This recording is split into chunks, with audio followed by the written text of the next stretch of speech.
Hello and welcome to another edition of Once Upon a Week weekly vlog where I watch Once Upon a Week and give you my thoughts. My name's Chris. You can hear me ramble some more on nothingbutstatic.co.uk, the home of our television podcast, the R being myself and Daniel the Manual.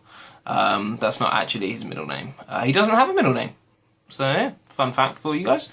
I don't know about fun. Anyway, this week's Once Upon a Time I'm looking forward to greatly. After last week I was really pleased. It was an Emma Prince Charming episode, or a Snow White Prince Charming episode. We got to know a bit more detail about their backstory, and I was really enjoying it. It was a really nice balance of new storylines, development of old storylines. I was really enjoying it. I described it as my ideal kind of Once Upon a Time episode. I'm all about the characters we know, as opposed to the one-off sort of characters. So I'm hoping that this week they'll do it again. Fingers crossed. Please, guys, please. Don't know what I'm hoping for this week. Don't know who I'm hoping they explore. Maybe I'd like to see more of Henry. You know. Because I'm coming at it from the wrong angle, because I'm partly coming at it from a behind-the-scenes sort of angle, analysing TV the way that we do on the podcast. We often think about the external circumstances and stuff like that. And I'm like, in my head, I'm like, well, this kid's grows up. Like, television child actors, they've got a hard choice. They either age them as they're naturally aging, or they slow it down somehow, or they go away, like Walt did in Lost, for example. So part of me's like, give me some Henry screen time now before like that kid hits puberty, and suddenly, because it would be odd, wouldn't it? Like, everybody's a fairy tale character, Mum, obviously. That's how I imagine his voice is going to sound once he gets a bit older. I'm assuming that's an accurate impression. I guess I'll find out in 2 or 3 seasons. So yeah, I'm hoping to see some Henry and the Mum stuff, and obviously I want to know who the mysterious stranger is.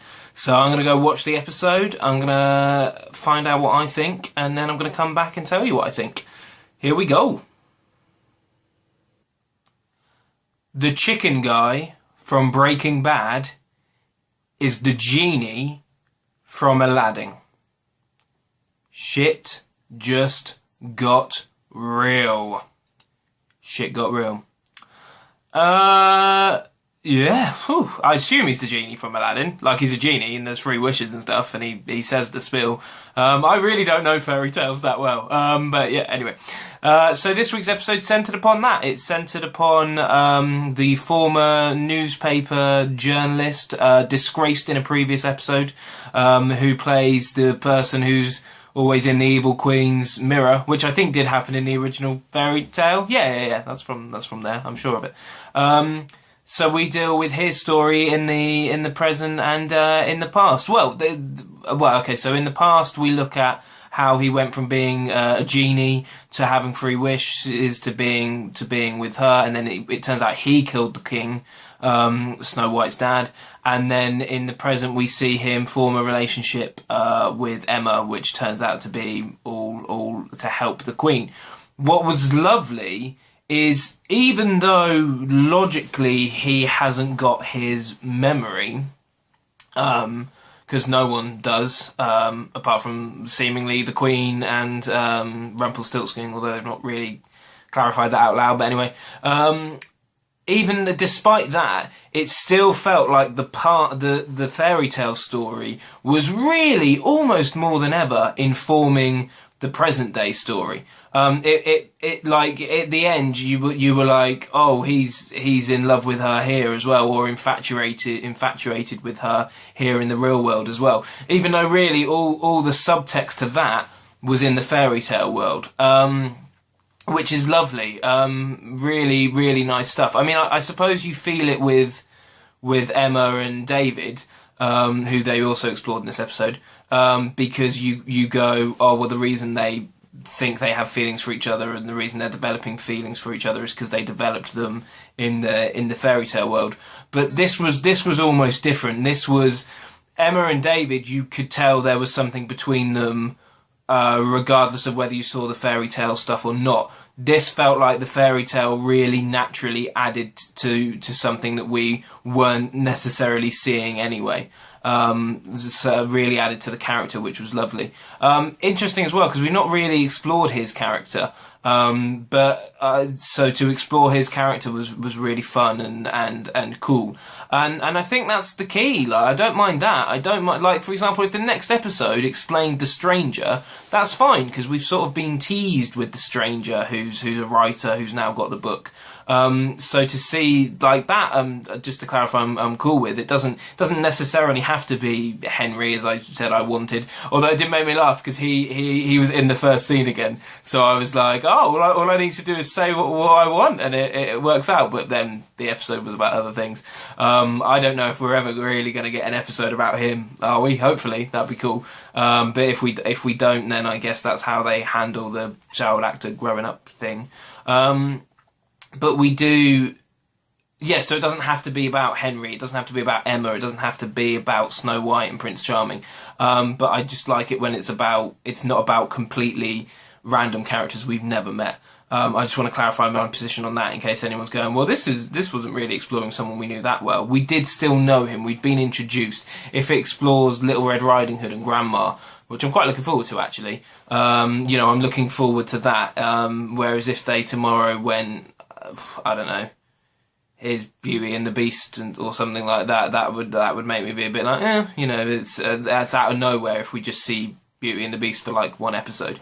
So yeah, really, really good, really enjoyable. Some great performances from the guy who played the chicken guy in Breaking Bad. I don't know his name, but tragic backstory again. You really felt for him. You felt for his situation in sort of in both. Well, not really in the present day, but certainly in the past, you really felt for him. And he played that really well, because it's amazing that you felt for him at the end, really, because he did kill someone. So yeah.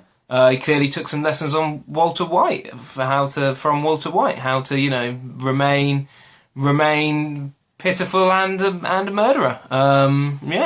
That's not a real actual comparison. But I do think you felt his pain being trapped in that mirror. Even though actually sort of, it's certainly sort of warranted. So yeah, really, really enjoyed the episode. Don't feel there's too much more to say, but those are my thoughts. Hope you enjoyed them, because I know some people liked it. Here's some shots of me testing the shot out again this week. Guess who's gonna test? Test again. Test. Did I ever tell you you're my tester? You're everything I would like to test. Testing. Hope you enjoyed them. I don't do them with the intention of putting them up, but I've had good feedback on them. So yeah, those were the testing shots. This is the actual shot. This is what we ended up with. So hope you enjoyed. So yeah, as always, subscribe to the channel. Check out the podcast. We've got a new episode going up tomorrow with a special guest. Ho yeah! And it's a really good one. We've not recorded it yet, but I got a feeling it's going to be a really good one. So yeah, check out that www.nothingbutstatic.co.uk. Should be up tomorrow sometime. If not the day after, it's coming soon. Yeah, so subscribe, enjoy. My name's Chris, and I will see you once upon a week.